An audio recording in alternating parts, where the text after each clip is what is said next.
Welcome to the deep dive.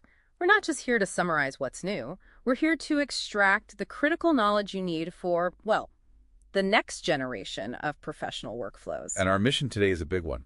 It is. We're doing a deep dive into Google NotebookLM and really the strategic shift it represents. We're moving away from just asking AI questions to building a knowledge system you can actually trust. Yeah, that's the core of it. Okay, let's unpack this a little. Historically, interacting with generative AI has been all about prompt engineering, how to write the perfect question. Right.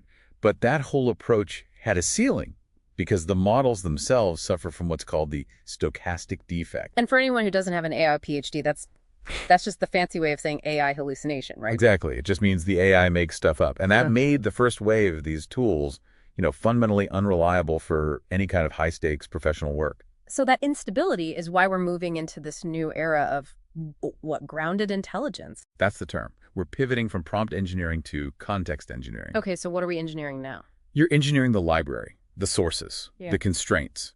NotebookLM uses a system called Retrieval-Augmented Generation, or RAG. Right. What it does is it creates a closed context. It basically ignores the giant, messy black box of its general training data. And it forces the AI to reason only about the documents you upload. Precisely.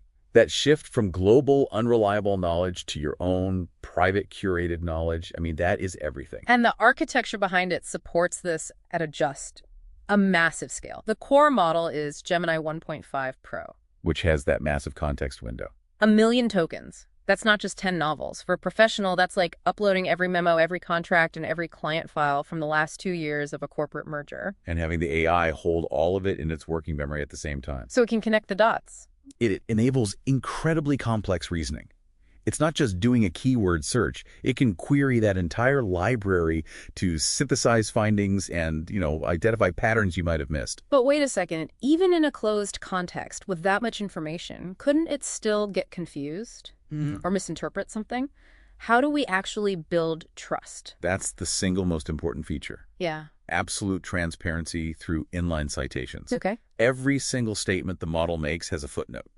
You click it, and it instantly scrolls the source document right to the exact paragraph where it found that fact. So you have to develop a new habit, something like citation forensics. You have to. You have to audit the AI's work. Not because it's malicious, but because you need to verify it didn't miss some crucial caveat. Okay, so if closed context reasoning is the foundation of trust, the next level seems to be about using that trust for efficiency. We're talking about cognitive offloading. Exactly, with the audio overview feature. And this is a total game changer. So what is it? It takes a massive, dense report and synthesizes it into a deep dive conversation, like this one, between two AI hosts.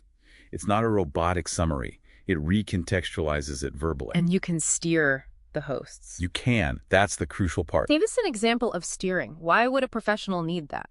Okay, imagine you've got a 300-page regulatory filing. Instead of reading it, you prompt the AI. Focus exclusively on the regulatory risks for Q4 and explain them to me using analogies from the shipping industry. And you can use that to brief your team. You're customizing the delivery of the knowledge. And the new interactive mode turns that from passive listening into active tutoring. So you can pause the audio. Yes, you can pause the AI's conversation at any point and ask them a specific complex follow-up question, like, did this report mention the Q3 legal reserve amount? And they'll query the sources and then just seamlessly resume the conversation. So when you pull this all together, what does it all mean? Mastering this is really about moving from being a passive consumer of AI text to being the architect of a reliable knowledge system. You're building a digital employee that you can actually hold accountable. Which leads to a final thought for people to take away. Right. If you work in a high-stakes field, law, finance, medicine, consider this advanced tactic, the truth verification layer. So don't use it to write content. No. Yeah. Use it to audit content that was generated by other, less reliable AIs. You upload your source material and prompt the model, take this draft, and verify every single claim against the facts in these journals. You're turning it into an automated fact checker. A tool for pure risk mitigation and accountability. So the provocative question we want to leave you with is this. How quickly can your firm adopt AI when its primary function is guaranteeing truth?